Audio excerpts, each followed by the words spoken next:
Prince of peace, സമാധാനത്തിന്റെ പ്രഭു. ഈ പ്രോഗ്രാമിലേക്ക് നിങ്ങളെല്ലാവരെയും സ്വാഗതം ചെയ്യുന്നു. മരണം ഒരു നിത്യ യാഥാർത്ഥ്യമാണ്. ലോകത്തിലെ കിടുകിട വിറപ്പിച്ച കെന്നഡിയും We choose to go to the moon in this decade and do the other things, not because they are easy, but because they are hard. മുസോളിനിയും നീറോയും ആരുമാകട്ടെ തീർന്നു പോകുന്ന ലോകത്തിലാണ് ജീവിക്കുന്നത്. മനുഷ്യൻ മരിച്ചാൽ വീണ്ടും ജീവിക്കുമോ? മനുഷ്യൻ മരിച്ചാൽ ഉയർത്തു നിൽക്കുമോ?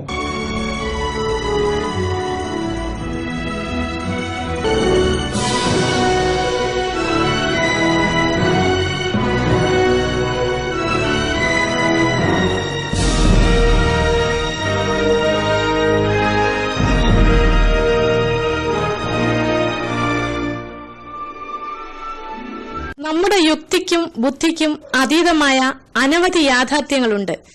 ആധ്യാത്മിക സത്യങ്ങളും ആത്മസുഖവും ആന്തരിക ശാന്തിയും അതിൽ ചിലതാണ്. അവിശ്വാസം അത് അനുഭവിക്കുന്നതിന് നമ്മെ അയോഗ്യരാക്കുന്നു. വിശ്വാസത്താൽ സ്വീകരിക്കേണ്ട വസ്തുതകൾ യുക്തിയുടെ അംഗീകാരത്തിൽ കൊണ്ടുവരുവാൻ ശ്രമിക്കുന്നതിൽ തെറ്റില്ലെങ്കിലും യുക്തിയും ബുദ്ധിയും ഒരിക്കലും നമ്മുടെ യജമാനൻ ആയിരിക്കുവാൻ പാടില്ല. യുക്തിക്ക് ഒരു നല്ല സേവകന്റെയും വിശ്വാസത്തിന് യജമാനിന്റെയും സ്ഥാനം നൽകുക. വിശ്വസിച്ചാൽ നീ ദൈവമഹത്വം കാണും എന്നരുളിയ സമാധാന പ്രഭുവിനെ ജീവിതത്തിൽ ഒരു യാഥാർത്ഥ്യമാക്കി തീർക്കുവാൻ വിശ്വാസത്തോടും വിനയത്തോടും നമുക്ക് കാതോർക്കാം. ഈ ആധുനിക കാലത്ത് ജീവിക്കുവാനുള്ള വഴിയല്ലേ നോക്കേണ്ടത്? മരണം, മരണാനന്തര ജീവിതം എന്നീ കാര്യങ്ങളെപ്പറ്റി ഇപ്പോൾ ചിന്തിക്കണമോ എന്ന് ചോദിക്കുന്നവർ ധാരാളമാണ്. രണ്ടിനെക്കുറിച്ചും ചിന്തിക്കണം. അപ്പോളോ 14 ചന്ദ്രനിലിറങ്ങുകയും ബഹിരാകാശ പര്യവേക്ഷണ രംഗത്തും വളരെ നേട്ടങ്ങൾ മാനവരാശിക്ക് നൽകിയ അലൻ ബി ഷെപ്പേർഡും 1998 ജൂലൈ 21 മരിച്ചത് ഒരു വാർത്തയായി. മനുഷ്യന്റെ ആയുസ് ചാഞ്ഞു പോകും നിഴലല്ലോ, ഇന്നു കണ്ടു നാളെ വാടും പൂക്കളല്ലോ. ഏതു മനുഷ്യനും ഉറച്ചു നിന്നാലും ഒരു ശ്വാസതുല്യമല്ലോ ദൈവമൊഴി. മനുഷ്യൻ ഭൂമിയിൽ നിഴലായി നടക്കുന്നു, അവന്റെ സമ്പാദ്യം മായ തന്നെ. മരണശേഷം എന്ത്, എവിടെ, എങ്ങനെ എന്നീ ചോദ്യങ്ങൾക്ക് സുവ്യക്തവും സുഗ്രാഹ്യവുമായ ഉത്തരമല്ലേ ആഗ്രഹിക്കേണ്ടതും അറിയേണ്ടതും? ഈ സ്വർഗത്തെ കുറിച്ച് നമ്മൾ ഇത് വായിക്കാൻ പഠിക്കാം. ഈ സ്വർഗം ഈ ഭൂമിയിൽ ഇരിക്കുമ്പോൾ കാണാൻ പറ്റുമോ? അത് സാധിക്കുകയല്ലോ. സ്വർഗം കാണുവാൻ ദൈവം അനുവദിച്ചിട്ടുണ്ട് ആളുകളെ. എന്നാൽ നമുക്ക് വിശ്വാസത്താൽ ഇത് കാണാൻ കഴിയുന്നുണ്ട്. അങ്ങനെ ഒരു സ്ഥലമുണ്ടെന്ന് ദൈവം ഇന്ന് പ്രസാദിക്കുന്നത് വിശ്വാസത്താൽ അത് അംഗീകരിക്കുമ്പോഴാണ്. എബ്രായത്തിൽ വായിക്കുന്നുണ്ട്, ദൈവത്തിന്റെ അടുക്കൽ വരുന്നവൻ ദൈവം ഉണ്ടെന്നും തന്നെ അന്വേഷിക്കുന്നവർ പ്രതിഫലം കൊടുക്കുന്നവനാണെന്നും വിശ്വസിക്കേണ്ടതാണ്. തീർച്ചയായിട്ടും ദൈവത്തിന്റെ അടുക്കൽ വരുമ്പോൾ ദൈവം ഒരിക്കലും ദൈവം ഉണ്ടെന്ന് വെളിപ്പെടുത്താനായിട്ട്, ഉണ്ടെന്ന് സ്ഥാപിക്കാനായിട്ട് ശ്രമിക്കുന്നില്ല. ബൈബിൾ എങ്ങനെ ആരംഭിക്കുന്നത്? ആദിയിൽ ദൈവം. ആ സ്റ്റേറ്റ്മെന്റാ. വിശ്വസിക്കണേ വിശ്വസിച്ചോ, വിശ്വസിക്കേണ്ട ആദിയിൽ ദൈവം. അതിന് സ്വാതന്ത്ര്യമുണ്ട്. അതിന് തെരഞ്ഞെടുപ്പാൻ അവകാശം മനുഷ്യന് കൊടുത്തിട്ടുണ്ട്. പക്ഷെങ്കിൽ ബൈബിൾ ഒരു സ്റ്റേറ്റ്മെന്റോട് കൂടെ തുടങ്ങണം, ആദിയിൽ ദൈവം. ദൈവമുണ്ടെന്ന് വിശ്വസിക്കാത്ത ഒരുത്തിന് ദൈവത്തിന്റെ അടുക്കൽ വന്നിട്ട് കാര്യമില്ല. ദൈവത്തിന്റെ അടുക്കൽ വരുന്നവൻ ദൈവമുണ്ടെന്നും എബ്രായലേഖനത്തിൽ അതാ വായിക്കും. ദൈവമുണ്ടെന്നും തന്നെ അന്വേഷിക്കുന്നവർക്ക് പ്രതിഫലം കൊടുക്കുന്നതിനാണെന്ന് അവർ വിശ്വസിക്കണം. തന്നെയല്ല, കണ്ടാലേ ഞാൻ വിശ്വസിക്കുകയുള്ളൂ എന്നുള്ള ന്യായം പറയുന്നവർ തന്നെ കാണാത്ത എത്രയോ യാഥാർത്ഥ്യങ്ങളിൽ വിശ്വാസം അർപ്പിക്കുന്നു. അതുകൊണ്ട് സ്വർഗത്തെക്കുറിച്ചും നരകത്തെക്കുറിച്ചും മാത്രം ഞാൻ കണ്ടെങ്കിലേ വിശ്വസിക്കൂ എന്ന് പറയുന്നതിനകത്ത് വലിയ അടിസ്ഥാനമുണ്ട് എന്ന് ഞാനും ചിന്തിക്കുന്നു. നമ്മുടെ സമാധാനത്തിനായുള്ള ശിക്ഷ ഏറ്റെടുത്ത് മരിക്കുകയും ഉയർത്തെഴുന്നേൽക്കുകയും ചെയ്ത സമാധാന പ്രഭുവിൽ ഉത്തരം ഉണ്ടെന്നുള്ള സത്യം ഇതാ മറനീങ്ങുന്നു.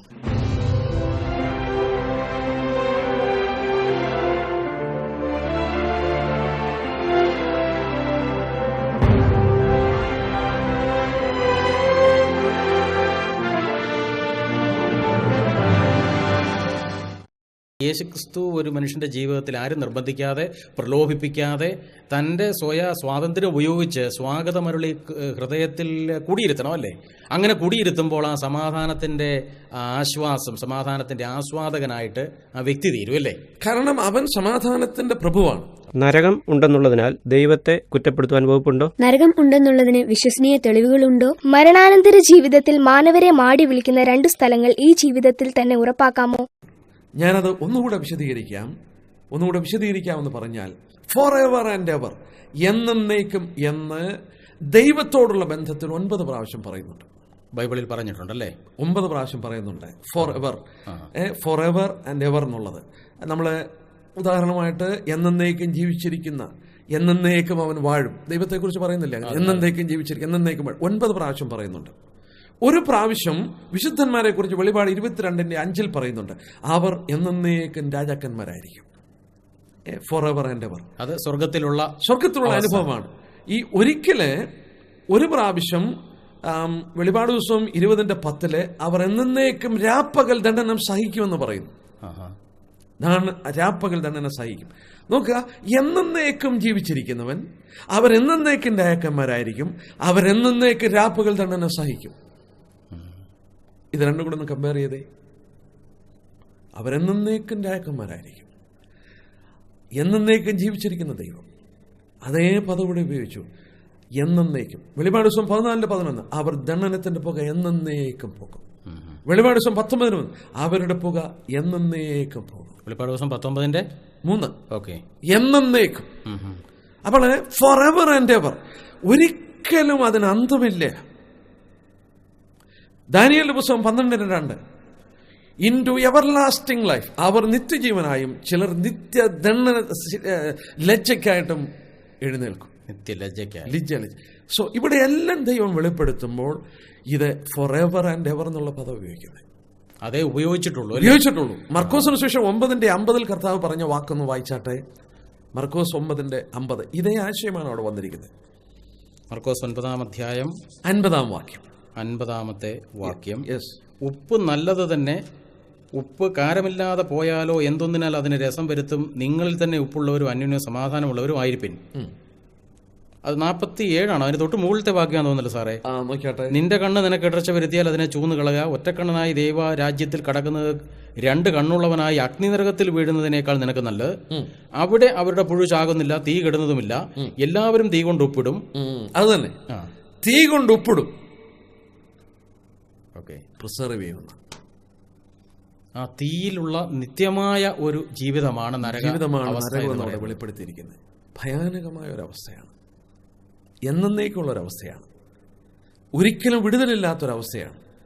അതുകൊണ്ടാണ് നമ്മളോട് പറഞ്ഞത്, ദുഷ്ടനോട് പറയണം നീ നശിക്കും, മുന്നറിയിപ്പ് കൊടുക്കണം. ഒരു വാക്യം ഒന്ന് എടുത്താട്ടെ, എസെക്കിയേൽ 33:11. ദൈവം ഇങ്ങനെ മനുഷ്യൻ നശിക്കാൻ ദൈവം ഇഷ്ടപ്പെടുന്നവനല്ല. എസെക്കിയേൽ 33:11 വാക്യം. 33-ാം അധ്യായം എസെക്കിയേൽ 33:11 വാക്യം. 11-ാമത്തെ വാക്യം വായിക്കട്ടെ? വായിച്ചാട്ടെ. എന്നാണ് ദുഷ്ടന്റെ മരണത്തിലല്ല, ദുഷ്ടൻ തന്റെ വഴി വിട്ടുതിരിഞ്ഞ് ജീവിക്കുന്നതിൽ അത്രേ എനിക്ക് ഇഷ്ടമുള്ളതെന്ന് യഹോവയായ കർത്താവിന്റെ അരുളപ്പാട്. നിങ്ങളുടെ ദുർമാർഗങ്ങളെ തിരിവിൻ, ഇസ്രായേൽ ഗൃഹമേ, നിങ്ങൾ എന്തിനു മരിക്കുന്നു എന്ന് അവരോട് പറയുക. എന്തിനു നിങ്ങൾ മരിക്കണം? നിങ്ങൾ തിരിച്ചു വരിക. അത് ദൈവം സൗജന്യമായിട്ട് ആ സന്തോഷം, ആ വിടുതൽ കൊടുക്കുകയാണ് അല്ലേ? കൊടുക്കുകയാണ്. സകല ഭൂസീമാവാസികളുമായുള്ളവരെ എങ്കിലേക്ക് തിരിഞ്ഞു വരുവേ. ഒരിക്കൽ മരണം, അതിനപ്പുറമായി ന്യായവിധിയും, നിത്യനരകം ഒരു നിശ്ചയമേ, പാപികളെ വർക്കും. നിനക്കു പകരം കുരിശിൽ മരിച്ച നാഥനമേശുവിൽ ആശ്രയമർപ്പിച്ച സ്വർഗ്ഗപുരം നീങ്ങിടുമ്പോൾ നാമം ഒപ്പം നീങ്ങിടും, കഥമേറെ പോയിടുമ്പോൾ അന്ത്യനാളെടുത്തിടും. എന്നും നാളെ മാറിടും, ഈ ഉലകം വിട്ടു നാം പോയിടും. ഇതുവരെ കൂടെ വന്നവർ ഇനി ഒരിക്കലും കാണില്ല, തിരിഞ്ഞാൽ കൊഴിയും പോലെ ജനിച്ചവർ മരിച്ചിടും, വിട്ടു പോകും മൃത്യുവിനാലേ വരും. അപ്പൊ എനിക്ക് തോന്നുന്നു സാറേ, ശരിക്കും പറഞ്ഞു കഴിഞ്ഞാൽ പ്രേക്ഷകരായിരിക്കുന്ന അനേകർക്കും ഈ നിത്യനരകത്തെക്കുറിച്ചോ അല്ലെങ്കിൽ നിത്യനരകം ദൈവം എന്തുകൊണ്ട് സൃഷ്ടിച്ചെന്നോ നിത്യനരകത്തിന്റെ ഭയാനകതയെക്കുറിച്ചോ ഒക്കെ ചിന്തിച്ച് വ്യാകുലപ്പെടേണ്ട ആവശ്യമില്ല. കാരണം നിത്യസന്തോഷം, നിത്യസ്വർഗം ഓരോ മനുഷ്യനും അവൻ ആഗ്രഹിക്കുന്നെങ്കിൽ സൗജന്യമായിട്ട് കൊടുക്കാൻ ദൈവം തയ്യാറാണെങ്കിൽ പിന്നെ അതെനിക്കൊരു പ്രശ്നമല്ല, ഒരു വിഷയമല്ല, ഞാനതിനെക്കുറിച്ച് ഭാരപ്പെടേണ്ട. വാസ്തവത്തിൽ അതല്ലേ സാറേ ഇതിൽ നമ്മൾ മനസ്സിലാക്കേണ്ടത്? അതാണ് കാരണം. ഒരിക്കലും വിടുതലില്ലാത്ത, ഞാൻ ഓർപ്പിച്ച പോലെ ഏതാണ്ട് 13 പ്രാവശ്യം ബൈബിളിലെ നിത്യത എന്നുള്ള പദം ഉപയോഗിക്കുമ്പോൾ അത് നിത്യനായ ദൈവത്തിനും നിത്യമായി വാഴുന്നതിനും നരകത്തിനും ഉപയോഗിച്ചിരിക്കുക. നിത്യത മുഴുവൻ 1000 വർഷമല്ല, 10,000 വർഷമല്ല, ഗോയിങ് ഓൺ. ശപിക്കപ്പെട്ടവരെ എന്നെ വിട്ട് പോകുവീൻ അവൻ കൽപ്പന പുറപ്പെടുവിക്കുമ്പോൾ അവർ ഈ പ്രപഞ്ചത്തിൽ നിന്ന് എവിടെയോ മാറിപ്പോവുകയാണ്. ഈ ശപിക്കപ്പെട്ടവരെ എന്നെ നിങ്ങൾ വിട്ടു പോകുമെന്ന് കർത്താവ് അന്ത്യന്യായവിധിയിലല്ലേ അത് പറയുന്നത്? അന്ത്യന്യായവിധിയിലാണ് പറയുന്നത്. അപ്പൊ ഇന്ന് കർത്താവ് പറയുന്നത് ശപിക്കപ്പെട്ടവരെ പോ എന്നല്ല, നിങ്ങൾ എന്റെ അടുക്കൽ വരാനല്ലേ, സൗജന്യമായിട്ട് ഞാൻ സമാധാനം തരാം, പാപമോചനം തരാം. അനുഗ്രഹിക്കപ്പെട്ടൊരു സന്ദേശമാണ് സുവാർത്താ സന്ദേശം. ഇന്ന് ദൈവം വാസ്തവത്തിൽ കൈനീട്ടി പിടിച്ചിരിക്കുക, വരാനായിട്ട് ആഹ്വാനം ചെയ്യുക. അവസാനത്തെ പുസ്തകമായ വെളിപാട് പുസ്തകത്തിൽ ആ പുസ്തകം എഴുതി അവസാനിക്കുന്നതിന് മുമ്പും യോഹന്നാനോട് പറഞ്ഞു, നിർത്ത്, ഒരു കാര്യം കൂടെ പറയാം, വരിക എന്ന ആത്മാവ് മണവാട്ടിയും പറയുന്നു. അതെവിടെയാ സാറേ പറഞ്ഞിരിക്കുന്നത്? വെളിപാട് പുസ്തകം അവസാനത്തിൽ അതുകൂടെ പറഞ്ഞാണ് ആ ഭാഗം നിർത്താനായിട്ട് ദൈവം ആവശ്യം. ബൈബിള് അവസാനിപ്പിക്കുന്നതും ഈ വലിയ ക്ഷണം കൊടുത്തുകൊണ്ടാണ്. അതിന്റെ അവസാനത്തെ പേജ്, ലാസ്റ്റ് പേജ്, അതിന്റെ 17-ാം വാക്യം നോക്കി. വരിക എന്നാത്മാവും മണവാട്ടിയും പറയുന്നു. ഇവിടെ മണവാട്ടി എന്ന് പറഞ്ഞിരിക്കുന്ന ആരെ കുറിച്ച്? സഭയാണ്. ആത്മാവ് ദൈവത്തിന്റെ പരിശുദ്ധാത്മാവ്. ഓക്കെ, വരിക എന്ന ആത്മാവും മണവാട്ടിയും പറയുന്നു. ദൈവത്തിന്റെ ക്ഷണം അല്ലേ? ദൈവത്തിന്റെ ക്ഷണം.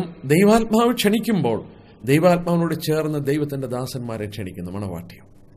അവസാനവും ദൈവം ആഹ്വാനം ചെയ്യുക, വരിക. നിങ്ങൾ എന്തിനു മരിക്കുന്നു? ഈ നിത്യ നരകത്തിലേക്ക് പോകണം. നിങ്ങൾ എന്തിനു പോകുന്നു? മടങ്ങി വരിക. നിങ്ങളെങ്കിലും നിന്റെ മരണത്തിൽ, ദുഷ്ടന്റെ മരണത്തിലല്ല എനിക്ക് പ്രസാദമുള്ളത്, ദുഷ്ടൻ മരിക്കുന്നതിലല്ല, അവർ തങ്ങളുടെ ദുർമാർഗം വിട്ട് അവർ തിരിഞ്ഞു വരുന്നതിലാണ് എനിക്ക് പ്രസാദം. ദൈവം സ്നേഹവാനാണ്, ആരുടെയും നാശത്തിൽ ദൈവത്തിന് പ്രമോദമില്ല. അവർ മടങ്ങി വന്ന് ദൈവസന്നിധിയിൽ വരണമെന്നുള്ളതാണ് ദൈവത്തിന്റെ ആഗ്രഹം. സാറ് ഈ പറയുന്നതായ ദൈവസന്നിധിയിൽ വരണമെന്നുള്ളത് കൊണ്ട് ഉദ്ദേശിക്കുന്നത് ഒരു വ്യക്തി അവന്റെ ജീവിതത്തിൽ അവൻ പാപിയാണെന്ന് സമ്മതിച്ച് അവന്റെ പാപങ്ങൾ, പരാജയങ്ങൾ യേശു കർത്താവിനോട് ഏറ്റുപറഞ്ഞ് കൺഫസ് ചെയ്ത് ആ യേശു കർത്താവ് ക്രൂശിൽ മരിച്ചത് എനിക്ക് വേണ്ടിയാണെന്നുള്ളത് വിശ്വസിക്കണം അല്ലേ? അങ്ങനെ വിശ്വസിച്ച് കർത്താവിനെ ഹൃദയത്തിലേക്ക് സ്വീകരിക്കുമ്പോൾ സൗജന്യമായ ഈ സ്വർഗപ്രവേശനം ഓരോ വ്യക്തികൾക്കും കൊടുക്കും അല്ലേ? ഓരോ വ്യക്തിക്കും കർത്താവ് സൗജന്യമായി. അതിന് കാശ് കൊടുക്കണ്ടല്ലേ? കാശ് കൊടുക്കണ്ട. അതിന് തീർത്ഥാടനം വേണ്ട, അതിന് കർമ്മങ്ങളൊന്നും വേണ്ട, ഒന്നും വേണ്ട. ഞാനൊരു വാക്യം വായിക്കാം. 2 തെസ്സലോനിയർ 1-ാം അധ്യായത്തിന്റെ 9-ാം വാക്യത്തിലെ. എത്രാമത്തെ പേജാ സാറേ അത്? 2 തെസ്സലോനിക്കർ 1-ാം അധ്യായം. അതിന്റെ മലയാളത്തിൽ നമുക്ക് അല്പം കൂടെ മുന്നിലാണ്. 7-8 വാക്യം നോക്കിയാട്ടെ. ദൈവത്തെ അറിയാത്തവർക്കും നമ്മുടെ കർത്താവായ യേശുവിന്റെ സുവിശേഷം അനുസരിക്കാത്തവർക്കും പ്രതികാരം കൊടുക്കുമ്പോൾ നിങ്ങളെ പീഡിപ്പിക്കുന്നവർക്ക് പീഡയും പീഡ അനുഭവിക്കുന്ന നിങ്ങൾക്ക് ഞങ്ങളോടുകൂടെ ആശ്വാസവും പകരം നൽകുന്നത് ദൈവസന്നിധിയിൽ നീതിയല്ലോ. നോക്ക, 2 കൂട്ടം. അവന് അഗ്നിജ്വാലയിൽ പ്രത്യക്ഷപ്പെടുമ്പോൾ സുവിശേഷം അനുസരിക്കാത്തവർക്ക് പ്രതികാരം കൊടുക്കുകയാണ്, എന്നാൽ അനുസരിച്ചവർക്ക് ആശ്വാസം കൊടുക്കുകയാണ്. ഇത് വായിക്കുമ്പോൾ എനിക്ക് ഒരു സംഭവം എൻ്റെ മനസ്സിൽ ഓർമ്മ വരുന്നു. നടന്നൊരു സംഭവം. ദൈവം നമ്മുടെ പാവം ക്ഷമിച്ചു തന്നിരിക്കുക, നമ്മളിനി ഇത് അംഗീകരിച്ചാൽ മതി. ഞാൻ നടന്നൊരു സംഭവം ഒരു പറഞ്ഞാൽ അത് കുറച്ചുകൂടെ വ്യക്തമാകും. അമേരിക്കയുടെ ചരിത്രത്തിൽ നടന്ന ഒരു സംഭവമാണ്. അവരുടെ ചരിത്രത്തിലെ വിധിന്യായത്തിൽ നിർണായകമായ ഒരു ഘട്ടം ഉണ്ടാക്കിയ ഒരു സംഭവം അവിടെ ഉണ്ടായി. ഇത് പ്രസിഡന്റ് ആൻഡ്രൂ ജാക്സൺ അമേരിക്കയിൽ ഭരിക്കുമ്പോഴാണ്. അമേരിക്കൻ പ്രസിഡന്റ് ആയിരുന്നു ആൻഡ്രൂ ജാക്സൺ. അദ്ദേഹം ഭരിക്കുന്ന കാലഘട്ടത്തിൽ ഒരു ജോർജ് വിൽസൺ എന്ന് പറയുന്ന ഒരാളെ തൂക്കിക്കൊല്ലാൻ വേണ്ടി ജയിലിൽ കിടക്കുകയാണ്, ജോർജ് വിൽസൺ. എന്നാൽ ഇദ്ദേഹത്തിന്റെ കേസ് പ്രസിഡന്റിന്റെ അടുക്കൽ വന്നു. പ്രസിഡന്റ് ദയാഹർജി കൊടുത്തു, അദ്ദേഹത്തെ തൂക്കിക്കൊല്ലാതിരിക്കാനായിട്ട് വിടുതൽ കൊടുത്തു. ഈ ദയാഹർജി അദ്ദേഹത്തിന്റെ ആളുകളെ മേടിച്ചുകൊണ്ട് പോയി ഈ ജോർജ് വിൽസന്റെ കയ്യിൽ കൊടുത്തു. ജോർജ് വിൽസൺ ആ ദയാഹർജി മേടിച്ച് കീറി, കണ്ണമായി കീറി ജയിലിന്റെ ഉള്ളിൽ എറിഞ്ഞു കളഞ്ഞു. അയാളത് തിരസ്കരിച്ചു. നമ്മളൊന്ന് ആലോചിച്ച് നോക്കി, അമേരിക്കൻ ഗവൺമെന്റിന്റെ ഒരു പ്രശ്നത്തിലായി. അതായത് പ്രസിഡന്റ് ദയാഹർജി കൊടുത്തു, ദയാഹർജി കൊടുത്തവൻ അത് കീറിക്കളഞ്ഞു. ഇദ്ദേഹത്തെ വിടണോ ശിക്ഷിക്കണോ തൂക്കിക്കൊല്ലണോ എന്നൊരു ക്വസ്റ്റ്യൻ അമേരിക്കൻ സുപ്രീം കോർട്ടിൽ വന്നു. വാദപ്രതിവാദങ്ങളുണ്ടായി, ഇരുകൂട്ടരും വാദിച്ചു. അവസാനം സുപ്രീം കോർട്ട് ഇങ്ങനെ പ്രഖ്യാപിച്ചു: A pardon is A writing the value of which is depending upon the acceptance by the individual for whom it is indebted. എന്ന് പറഞ്ഞാൽ ഒരു ക്ഷമാപണം, ഈ ദയാഹർജി ക്ഷമാപണം ഒരു കടലാസിൽ മാത്രം എഴുതപ്പെട്ടതാണ്. അതിന്റെ വില വരുന്നത് ആർക്ക് ക്ഷമാപണം കൊടുത്തോ ആ വ്യക്തി അത് സ്വീകരിക്കുമ്പോഴാണ്. അപ്പോഴാണ് അതിന്റെ മഹത്വവും വിലയും മനസ്സിലായത്. എന്നോട് ക്ഷമിച്ചു, എനിക്കത് അംഗീകരിക്കാൻ മനസ്സില്ലെങ്കിൽ ആ ക്ഷമാപണത്തിന് എന്താണ് ദയാഹർജിയുടെ വില? ഒന്നുമില്ല. അത് വേസത്തിൽ പേപ്പറിലെ ഒരു റൈറ്റിംഗ് എന്നുള്ളത് മാത്രമേ. അതാണ് അമേരിക്കൻ സുപ്രീം കോർട്ട് പ്രഖ്യാപിച്ചത്. ഏത് ലോകത്തിലെ ഗവൺമെന്റും അതുപോലെ തന്നെ പറയുള്ളൂ. ഇത് ആൻഡ്രൂ ജാക്സന്റെ കാലത്ത് പ്രസിഡന്റ് ആയിരിക്കുമ്പോൾ സംഭവിച്ചൊരു സംഭവമാണ്. ഞാൻ ചോദിച്ചോട്ടെ, കർത്താവായ യേശു ക്രിസ്തുവിലൂടെ മാനവരാശിക്ക് ക്ഷമാപണം ദൈവം കൈനീട്ടി കൊടുത്ത് സകല ഭൂസീമാവാസികളെ എൻ്റെ അടുക്കൽ വന്ന് രക്ഷപ്പെടുമെന്ന് പറഞ്ഞ് നരകത്തിൻ്റെ ഭീകരതയും സ്വർഗത്തിൻ്റെ അനുഗ്രഹവും വെളിപ്പെടുത്തിയിട്ട് അവസാന പുസ്തകത്തിൽ വീണ്ടും ക്ഷണം നൽകിക്കൊണ്ട് അവരെ ആഹ്വാനം ചെയ്തിട്ടും മടങ്ങി വരുവാൻ മനസ്സില്ലെങ്കിൽ അവിടെ സംഭവിച്ചതുപോലെ ഈ ക്ഷമാപണം അംഗീകരിക്കാത്തിടത്തോളം കാലം ആ വ്യക്തിയുടെ ജീവിതത്തിൽ അത് പ്രാബല്യമായി വരത്തില്ല, ഒരിക്കലും വരികയില്ല. ആ ക്ഷമാപണം ഞാൻ സ്വീകരിച്ചില്ല എന്നുള്ള കാരണമാണ്. സ്വീകരിച്ചില്ല എന്ന കാരണത്താൽ അദ്ദേഹത്തിന് രക്ഷ ലഭിക്കാനായിട്ട് സാധിക്കുന്നില്ല. 2 കൊരിന്ത്യർ 6:2 വായിക്കും, ഇതാണ് രക്ഷാ ദിവസം, ഇതാണ് സുപ്രസാദ കാലം, ഇന്നാണ് today is the day of salvation. നാളെ ഒരുപക്ഷെ ഒരിക്കലും നമ്മുടെ ജീവിതത്തിലേക്ക് വന്നെന്ന് വരികയല്ല, അല്ലെ? അടുത്ത നിമിഷം നമുക്കുള്ളതല്ല. ഞാനത് നമുക്കുള്ളതല്ല എന്ന് പറയുമ്പോൾ ആവർത്തന പുസ്തകം 32-ാം അധ്യായത്തിൽ നിന്നൊരു വാക്യം പെട്ടെന്ന് തന്നെ മനസ്സിൽ ഓടി വന്നു. ഈ സമയത്തോട് ബന്ധപ്പെട്ട സമയത്തോടുള്ള ബന്ധത്തിലുള്ള ഒരു ചിന്തയാണ്. ഇപ്പം ബ്രദർ അത് പറഞ്ഞപ്പോഴാണ് ഓർമ്മ വന്നത്. അത് ആവർത്തന പുസ്തകം 32-ാം അധ്യായത്തിലെ ഒരു വാക്യമുണ്ട്. ആവർത്തനം 32-ലെ ദൈവം ദുഷ്ടന്മാരോട് പറയുന്ന ഒരു ഭാഗമാണിത്. ദുഷ്ടന്മാരോട് പറയുമ്പോൾ അതെൻ്റെ അടുക്കൽ ദുഷ്ടത സംഗ്രഹിച്ചിട്ടുണ്ട്, ഞാൻ ശിക്ഷിക്കുമെന്ന് അതിൻ്റെ 24-ാം വാക്യത്തിലൊക്കെ പറയുന്നത്. അതെൻ്റെ അടുക്കൽ സംഗ്രഹിച്ചും എൻ ഭണ്ഡാരത്തിൽ മുദ്രയിട്ട് വെച്ചിരിക്കുന്നു, പാപം മുഴുവൻ അവിടെ സൂക്ഷിച്ചു വെച്ചിട്ടുണ്ട്, ന്യായവിധി. എന്നിട്ട് അടുത്ത വാക്യം 35-ാം വാക്യം, അവരുടെ കാൽ വഴുതും കാലത്തേക്ക് പ്രതികാരവും പ്രതിഫലവും എൻ്റെ പക്കലുണ്ട്, അവരുടെ അനർത്ഥ ദിവസം അടുത്തിരിക്കുന്നു, അവർക്ക് ഭവിപ്പാനുള്ളത് ബന്ധപ്പെടുന്നു. അവിടെ ഒരു ചെറിയ പദം കണ്ടോ, അവരുടെ കാൽ വഴുതും കാലത്തേക്ക്. അവരുടെ കാലുകൾ വഴുതുമ്പോൾ when their foot shall slide in due time. കാലുകൾ വഴുതിപ്പോയാൽ വീഴും. അതെ, ന്യായവിധിയോടുള്ള ബന്ധത്തിലായത് പറയുന്നത്, ശിക്ഷാവിധിയോടുള്ള ബന്ധത്തിലായത് പറയുന്നത്, ദുഷ്ടന്മാരുടെ മരണത്തോടുള്ള ബന്ധത്തിലായത് പറയുന്നത്. കാലുകൾ വഴുതിയാൽ അവൻ വീഴും, വീണാൽ പ്രതികാരവും എൻ്റെ പക്കലുണ്ട്, നീ ചെയ്തതെല്ലാം എഴുതി എൻ്റെ മുന്നിൽ വെച്ചിട്ടുണ്ട്. എന്നാൽ ഇവിടെ വലിയൊരു ദൈവദാസൻ രേഖപ്പെടുത്തിയത് എൻ്റെ ഹൃദയത്തെ ഇന്നും മതിക്കുന്നുണ്ട്. അതെന്താണ്? ആ ദൈവദാസൻ രേഖപ്പെടുത്തിയത് ഇങ്ങനെയാണ്, നിന്റെ കാലുകൾ വഴുതി വീഴാത്തതിൻ്റെ കാരണം സ്വർഗത്തിലെ ദൈവത്തിൻ്റെ കരം നിന്നെ സൂക്ഷിക്കുന്നു. നിനക്കും നരകത്തിനും മധ്യത്തിൽ നിന്നെ കാക്കാൻ മറ്റൊന്നുമില്ല. ശരിയാണോ? തീർച്ചയായിട്ടും ദൈവമാണ് സൂക്ഷിക്കുന്നത്. ഒരു ദുഷ്ടനും മരിക്കാതെ സൂക്ഷിക്കുന്ന ദൈവമാണ്. ആ ദുഷ്ടന് ആയുസ് കൊടുക്കുന്നത്, ആരോഗ്യം കൊടുക്കുന്നത് ദൈവമാണ്. അവൻ മരിക്കാതെ അനർത്ഥങ്ങൾ അവനെ വിടുവിക്കുന്ന ദൈവമാണ്. കാരണം ദൈവത്തിന്റെ ക്ഷമ അവന് അനുഭവിച്ചോട്ടെ, അവൻ സ്വീകരിക്കാൻ അവൻ അവസരം കിട്ടിക്കോട്ടെ എന്ന് ദൈവം കാണുക, അല്ലേ? അല്ലെങ്കിൽ അവന്റെ കാൽ വഴുതിയാൽ അവനും നരകത്തിനും മധ്യത്തിൽ മറ്റൊന്നുമില്ല, അവൻ നരകത്തിലോട്ട് പതിക്കും. അല്ലെങ്കിൽ അവന്റെ കാൽ വഴുതിയാൽ അവനും നരകത്തിനും മധ്യത്തിൽ മറ്റൊന്നുമില്ല, അവൻ നരകത്തിലോട്ട് പതിക്കും. അത് സംഭവിക്കാതെ അവന്റെ കരം വാസ്തവത്തിൽ താങ്ങുകയാണ്. ഞാൻ ഈ കാര്യങ്ങൾ കേട്ട് കഴിഞ്ഞപ്പോൾ വാസ്തവത്തിൽ നമ്മുടെ എല്ലാവരുടെയും ജീവിതത്തിൽ, നമ്മുടെ ജീവിതത്തിന്റെ ആയുസ് മുഴുവൻ എന്ന് പറഞ്ഞാൽ ഒരു പുരുഷായുസ് മുഴുവനും ദൈവം നമുക്ക് തരുന്ന സമയങ്ങളാണ്. ഇപ്പോൾ എന്ന് പറയുന്നത് ദൈവത്തിന്റെ സമയമാണ്. ദൈവത്തിന്റെ ക്ഷമ സ്വീകരിക്കുവാൻ, ദൈവത്തിന്റെ സ്നേഹം സ്വീകരിക്കുവാൻ, ദൈവത്തിന്റെ ആ ദയാഹർജിയുടെ മുമ്പിൽ ഞാൻ തലകുനിക്കുന്നു എന്ന് പറയുവാൻ, അങ്ങനെ ദൈവത്തോട് ഒരു ഉടമ്പടി ചെയ്യുവാൻ ഞാൻ സ്വീകരിക്കുന്നു. എന്ത് സ്വീകരിക്കുന്നു? ഞാൻ ശിക്ഷിക്കപ്പെടേണ്ട സ്ഥാനത്ത് എൻ്റെ പാപത്തിൻ്റെ പരിഹാരമായിട്ട് ക്രൂശിൽ പാപപരിഹാര ശിക്ഷ ഏറ്റുവാങ്ങിയ ആ ദൈവപുത്രൻ, ആ സമാധാന പ്രഭു, ആ സ്നേഹരാജാവിനെ ഞാൻ സ്വീകരിക്കുന്നു, അംഗീകരിക്കുന്നു. കർത്താവെ, അങ്ങ് മരിച്ചതെനിക്ക് വേണ്ടിയാണ്, എൻ്റെ പാപങ്ങൾ ക്ഷമിക്കണമെന്ന് പറഞ്ഞ് ആ കർത്താവിന് മുമ്പിൽ അടിയറവ് പറയുമ്പോൾ അവിടുന്ന് ക്ഷമ നമുക്ക് തരുന്നു, നിത്യ നരകത്തിൽ നിന്നുള്ളായിരിക്കുന്ന വീണ്ടെടുപ്പും തരുന്നു, നിത്യ സ്വർഗത്തിലേക്ക് നമ്മളെ കടത്തുകയും ചെയ്യുന്നു. അതല്ലേ സാർ ഉദ്ദേശിച്ചത്? തീർച്ചയായിട്ടും അത് തന്നെയാണ്. അതുകൊണ്ട് ഇപ്പോഴാകുന്നു, നൗ ഈസ് ദ ടൈം എന്നുള്ള ദൈവത്തിൻ്റെ ആ സമയത്ത് നമുക്ക് ദൈവത്തോട് പ്രതികരിക്കുവാൻ, പോസിറ്റീവായിട്ട് ക്രിയാത്മകമായി പ്രതികരിക്കുവാൻ ഞങ്ങളുടെ എല്ലാ പ്രേക്ഷകർക്കും ദൈവം ഈ പഠനങ്ങളും കാരണമാക്കട്ടെ എന്ന് ഞങ്ങൾ ആത്മാർത്ഥമായിട്ട് ആഗ്രഹിക്കുന്നു. ദൈവത്തിൻ്റെ വചനം, ദൈവത്തിൻ്റെ പ്രഖ്യാപനങ്ങൾ, ദൈവത്തിൻ്റെ നിർണയങ്ങൾ നമുക്ക് അവഗണിക്കാതിരിക്കാം, മുന്നറിയിപ്പുകളെ സ്വീകരിക്കാം, ആത്മാർത്ഥമായ ആശ്വാസകരമായ ജീവിതത്തിലേക്ക് നമുക്ക് കാലുകളെ എടുത്തുവയ്ക്കാം. ദൈവം അതിന് നമ്മെ സഹായിക്കുമാറാകട്ടെ.